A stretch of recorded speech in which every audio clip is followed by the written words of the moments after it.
ஒரு நார்மல் ஒரு mystery crime thriller இந்த மாதிரி ஒரு போலீஸ் காப் ஃபிலிம் வந்து பார்த்தீங்கன்னா நிறைய டிஃப்ரெண்ட் ஜானர் பார்த்துருக்கேன் நான்.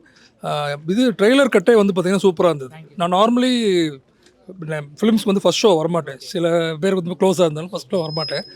பட் விஜய் ஆண்டனி சார் வந்து ரொம்ப க்ளோஸ், எனக்கு ரொம்ப பிடிக்கும். இந்த ஃபிலிம் வந்து பர்டிகுலர் ரொம்ப அந்த ட்ரெய்லர் பார்ட்டே வந்து சூப்பராக இருந்தது. ஃபஸ்ட் ஹாஃப் வந்து செம கிரிப்பிங். அது எப்படின்னா ஒரு ஸ்லோ பர்னிங்காக இருக்கிற மாதிரி இருக்குது. அடுத்தடுத்த 5 மினிட்ஸ் ஒன்ஸ் வந்து அந்த நாட் இதாகும்போது வந்து இட்ஸ் வெரி இன்ட்ரெஸ்டிங்.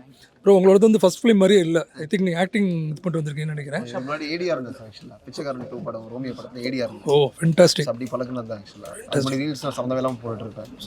அதுலேருந்து வந்தாலும் இல்லை சம்மந்தம்லாம் போட்ட நிறைய விஷயம் தான் வந்து சம்மந்தப்படுத்து எல்லாமே. So very entertaining. Second half வந்து ரொம்ப அவ்வளோ எதிர்பார்க்குறோம். ஆக்சுவலாக அவர்கிட்ட தனியாக கூப்பிட்டு கேட்கல எனக்கு. சரி நினச்சேன் ஆக்சுவலாக செகண்ட் ஹாஃபில் இது ட்விஸ்ட் என்னன்ட்டு நானே பார்த்துக்கிறேன். தேங்க்யூ. ஃபர்ஸ்ட் ஹாஃப் வந்து ஒரு மர்டர் வந்து நடந்துச்சு. அதில் வந்து உங்களோட லிங்க் பண்ணி உங்கள் கேரக்டரோட லிங்க் பண்ணி காமிச்சிருந்தாங்க.